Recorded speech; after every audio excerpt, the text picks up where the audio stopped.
2-10 шартты операторлар. If, else. Негізінде else if деген оператор жоқ, if және else деген ғана бар. If деп жақшаны ашамыз және оның ішіне шарт қоямыз. Мысалға, мына жерде let er тем prompt деп қай жылы пайда болды деп жазылып жатыр. Жауабы мына er деген айнымалға сақтайды және соны 2015 пен тексереді. If er 2015-ке тең болса, мына код орындалады. Назар аударыңыздар, мына жерде ирек жақша жоқ, мынандай ашылған және ең соңында жабылған. Бірден алерт деп жазып жатыр. Неге? Себебі мына жерде бір ғана выражение тұрды. Егер бір ғана выражение тұрса, жақшаға алмай қойса болады. Ал егер бірнеше қатар код тұру керек болса, ол кезде жақшаға алу керек. Жақшаға алу керек, өйткені топтастыру керек қой. Осылай группировать етеміз. Бұл группа не группа? If-тің блогы. Осылай бір группа екенін көрсету үшін жақшаға аламыз. Так, жақсы. Преобразование к логическому типу. Енді басқа строго типизированный тілдерді алып қарасаңыздар, C# немесе Java дейміз ғой, енді әдеттегідей. Ол жерде if-тің ішінде міндетті түрде true қайтаратын выражение тұрады. Егерде қандай да бір айнымалы жеке өз тұратын болса, оның типі міндетті түрде boolean болу керек. Ал JavaScript-те олай емес қой, бізде динамический тіл болғасын, типі бәрібір кез келген айнымалының типі тұра берсе болады, бірақ JavaScript соны мәнін неге айналдырады? Booleanға айналдырады. Қандай мән берсе де, оны түбінде booleanға айналдырып жібереді. Сіз сан беруіңіз мүмкін, немесе string жазу беруіңіз мүмкін, null мен undefined беруіңіз мүмкін, или объекті беруіңіз мүмкін. Әйтеуір не берсеңіз де, егер де ол if-тің кондишнына берілді ма жақшаның ішіне, JavaScript оны түбінде шартқа айналдырады, booleanға айналдырады. Шартты орындау тексеру барысында. Так, оны енді қалай тексерсек болады? Жақсы, консолда тексеріп жіберейік. Консолда былай деп жазсақ болады. If true.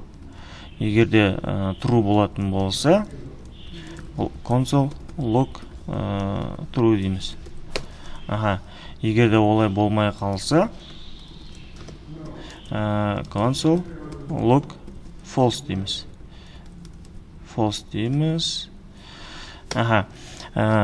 Мынау if-тің ішіндегі true болғандықтан, ол мына жақшаның ішіне кірді, және мынаны аттап кетті. Else-ні аттап кетті, орындаған жоқ.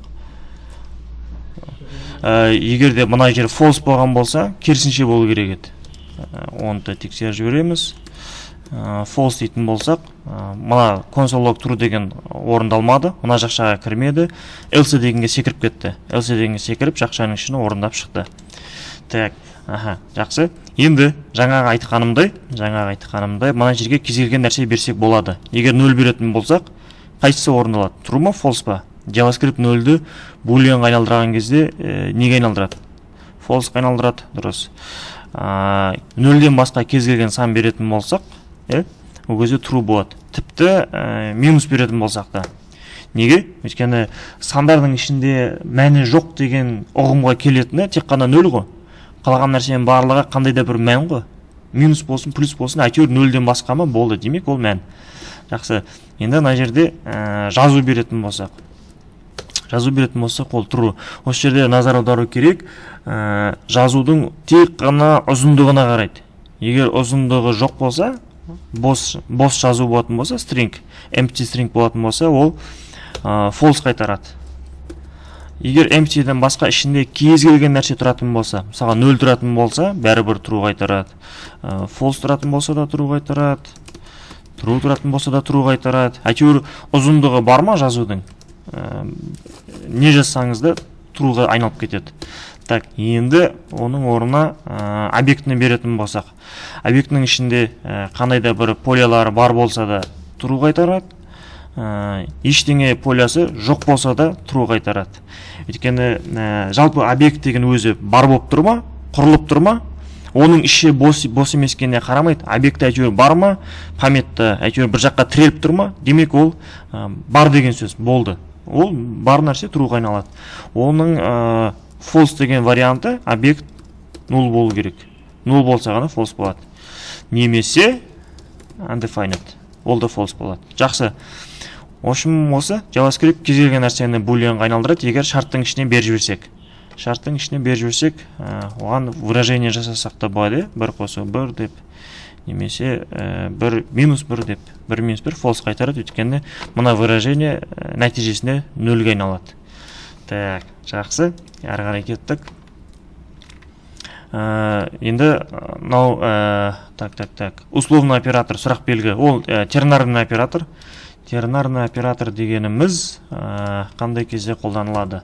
Мысалға, бағана мысалымды көрдіңіздер ме, көрмедіңіздер ме? Браузерді ашқан кезде бүгінгі күнді санмен белгілесек, 5 болсын, бүгін жұма күні ғой, 5 болсын, 1-ден басталады деп ойлайық, реті. Енді бүгінгі күннің статусын анықтайық, жұмыс күні ма, әлде демалыс күні ма деп. Const today статус бетеміз. Бүгінгі күннің статусы, егер бүгінгі күн 5-ші күнге тең немесе одан кіші болатын болса, демек жұмыс күні. Одан жоғары 6 немесе 7 болып тұрса, holiday дейміз. Today статус тексереміз, work деп тұр. Енді осы жерде мынау не деген сөз? Мына шарт орындалса, сұрақ белгінің кейінгі выражение орындалады деген сөз. Сөйтіп, оны аламыз да today статусқа бекітеміз. Егер де мұны false болса, мұна қос нүктеден кейінгі выражение орындалады да today статусқа бекітеміз. Жақсы. Енді оны өзгертіп көрсек те болады.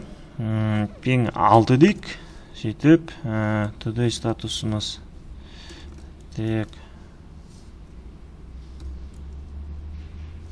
Так, бұлай десем, қате шығарады ғой маған, не? 2 дей салайық. Today статус 2-ні тексереміз, holiday. Егер 6-ші күн десек, holiday. Жақсы. Так, енді мұна жерде тернарный операторда жалғыз мән тұруы шарт емес. Бұл жерде выражение тұрса болады. Work плюс day деп қойсақ мысалға. Немесе holiday плюс day деп қосып қойса болады. Так, аны енді 3 дей салайық. Holiday day болып кетті. Жарайды енді, мысал үшін кете берсін.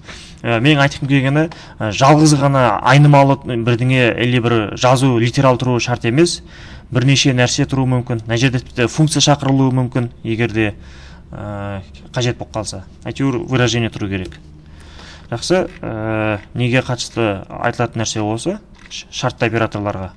Несколько операторов, оны өздеріңіз қалағанша күрделендіре бересіздер. If пен else ifтерді қалағанша өздеріңіз қолдана бересіздер. Мына жерде назар аударыңыздар. Else if деген негізі ол жай ғана else-ден кейін келіп тұрған if деген сөз ғой. Просто бағана мен былай деп айттым ғой. Так, if-іміз қайда? Егерде 2 немесе одан көп выражение тұратын болса, соларды топтастыру үшін ғана біз жақша ашып жабамыз дедік. Ал егерде бір ғана выражение тұратын болса, оны ирек жақшаға алып керек емес дедік. Енді мына жерде, қайда? Мына жерде else-ден кейін тек қана if кеп тұр. Ол жалғыз ғана оператор. Сол себепті оны сыртынан жақшаға алмай-ақ қойсақ та болады. Сол себепті көзге else if деген бір оператор бар сияқты көрінеді. Шын мәнінде ол else-ден кейін келіп тұрған if. Так, нетрадиционное использование дейді. Мынандайларды оқымай-ақ та қойсаңыздар да болады, ешқашан қолданбай-ақ қойсаңыздар жақсы. Неге? Өйткені сіздер болашақта бір командаға кіріп жұмыс жасайтын болсаңыздар, сіздің кодыңыздың түсінікті болуы, тезірек басқа адамның тезірек оқи алуы өте маңызды. Егер кодыңыз түсініксіз болса, кодыңызды жақтырмай қалуы мүмкін, жалғасында сізді жақтырмай қалуы мүмкін. Жақсы.